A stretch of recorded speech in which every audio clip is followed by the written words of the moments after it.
Hello student, I am Meetu and welcome to my channel Study With Me. Today's our topic is pronoun. First we will know its definition, after that its kind. I think you all are doing fine, hope so. Let's start with the definition of the pronoun. Definition of pronoun. A pronoun is a word that replaces a noun in a sentence. Pronouns are used to avoid repeating our nouns over and over again.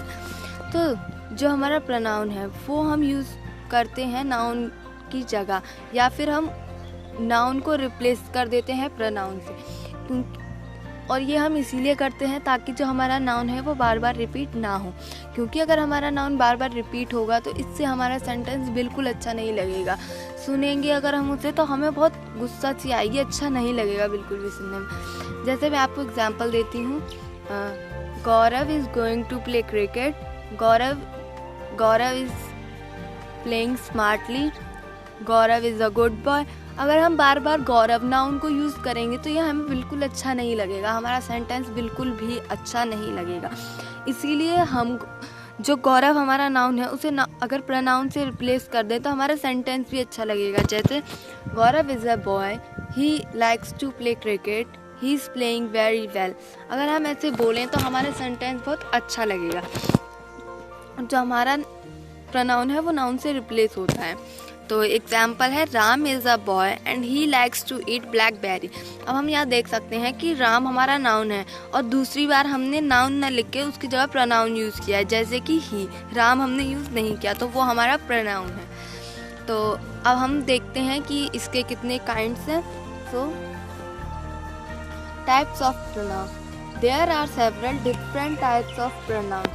First is personal pronoun, second is possessive pronoun, third is indefinite pronoun, fourth is relative pronoun, fifth is demonstrative pronoun, sixth is intensive pronoun, seven is interrogative pronoun, eight is reflexive pronoun. So now we will know what is the personal pronoun. Let's start. Personal pronoun. Personal pronoun are used to as a substitute of a person's name. There are two types, subjective and objective pronouns. तो जो हमारा personal pronoun है उसको हम use करते हैं person के नाम के जगह. जैसे हमने पहले यूज़ किया था राम एक नाम था और उसकी जगह हमने फिर बाद में नाम ना यूज़ करके ही यूज़ किया था. तो ऐसे ही हमारा पर्सनल प्रोनाउन होता है. तो अब जो हमारा पर्सनल प्रोनाउन है वो दो टाइप का होता है, सब्जेक्टिव एंड ऑब्जेक्टिव. तो as a subject of a sentence there are he, she, they, you, it, we, etcetera. हम अगर एज अ सब्जेक्ट प्रोनाउन लें तो उसे हम लेंगे he, she, it, they, you, ऐसे करके. For example he is a boy. अगर हमें सब्जेक्ट चाहिए प्रोनाउन तो हम लेंगे he is a boy. They were playing. As a object of a sentence they are me, you, him, her.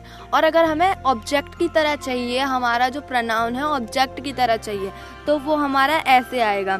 For example what is your name, how are you. अगर हम ऐसे use करेंगे तो जो हमारा प्रोनाउन है वो सब्जेक्ट नहीं ऑब्जेक्ट बन जाएगा. तो अब हम अपना दूसरा देखते हैं प्रोनाउन हमारा कौन सा है. So the second one is possessive pronoun. Possessive pronoun is shows ownership or possession of a noun. अब जो हमारा possessive pronoun है वो हमारा क्या शो करता है, ओनरशिप और पोजेशन शो करता है. तो अगर ये चीज़ कोई शो करे तो हम समझ जाएंगे कि ये हमारा possessive pronoun है. For example is that my book, क्या वह बुक मेरी है. I like to see their book shelves, मैं उनका बुक शेल्फ देखना पसंद करूँगी या करूँगा. Okay, so I hope you are understanding what I am saying. So अब हम अपने next pronoun की तरफ बढ़ते हैं. So next is indefinite pronoun. Indefinite pronouns don't point to particular nouns. We use them when an object doesn't need to be specifically identified. As such, it can remain indefinite. They include. तो देखो, हम जैसा कि देख सकते हैं, जो हमारा इंडेफिनिट प्रोनाउन है उसको हम यूज़ करते हैं किसी पर्टिकुलर नाउन को इंडिकेट करने के लिए नहीं यूज़ करते।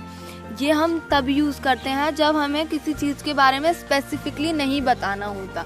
अब ये एक तरीके से हो गया कि हमें कोई चीज़ पर्टिकुलरली नहीं बतानी। अब मैं बोलूँ कि मैं यूपी में जा रही हूँ, तो हम पर्टिकुलरली नहीं बता रहे हैं कि हम यूपी में कहाँ जा रहे हैं।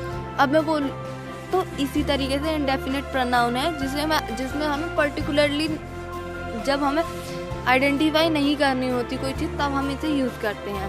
और इसमें कौन कौन से वर्ड आते हैं, जैसे फ्यू, सम, मोर, एवरीवन, ऑल। अगर हम इन वर्ड्स का यूज़ करेंगे तो हम किसी भी पर्टिकुलर नाउन को इंडिकेट नहीं कर रहे या पॉइंट आउट नहीं कर रहे, इसीलिए ये हमारा इंडेफिनिट प्रोनाउन में आता है। For example, everyone is here already, सब लोग यहाँ पे पहले से ही है।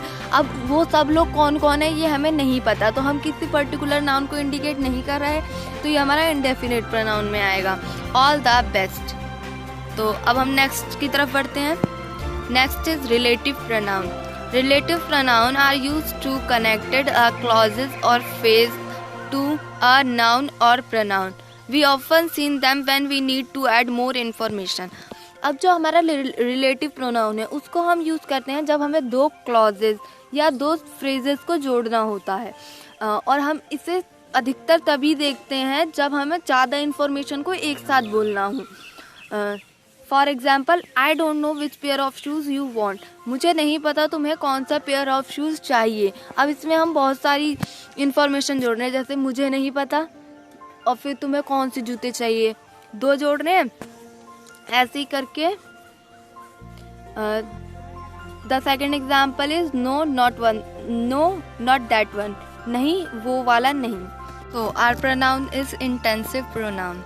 Intensive pronoun emphasize, intensify noun or pronouns.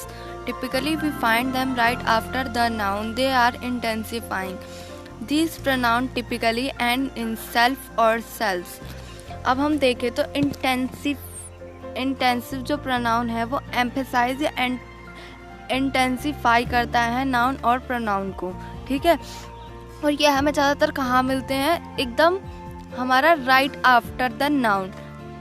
ये हमारा एकदम नाउन, ज़्यादातर नाउन के बाद मिलता है जो नाउन को इंटेंसिफाई कर रहा हो।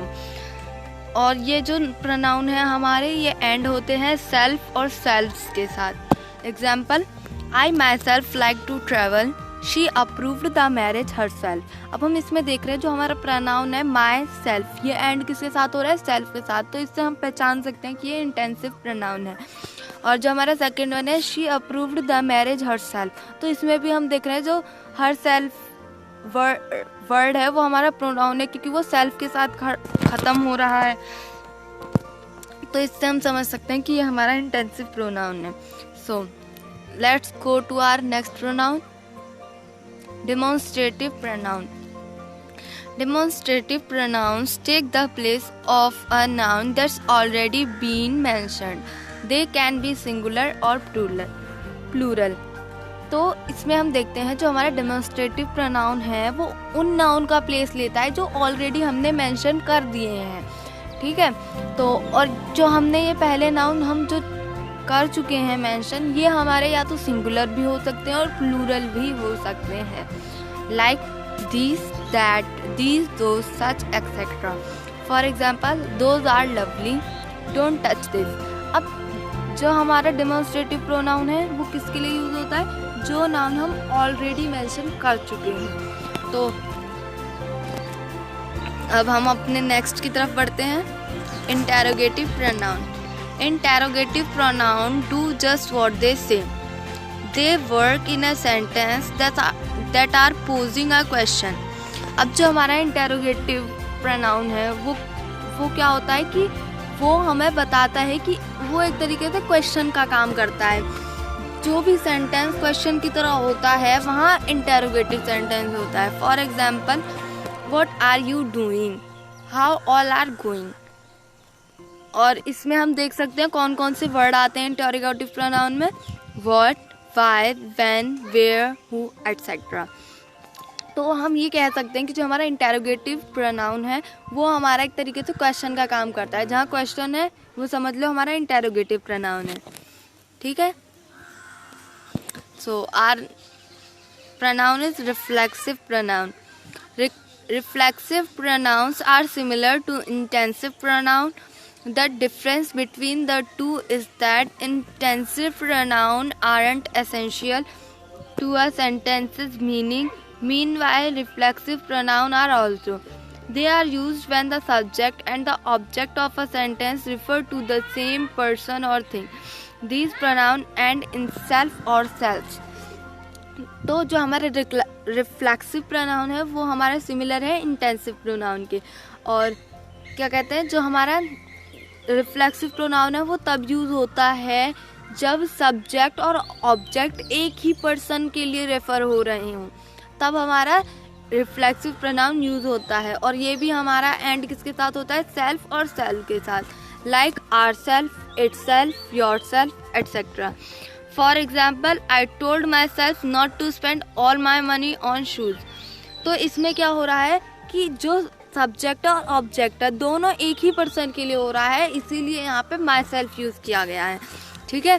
तो we gave ourselves plenty of extra time।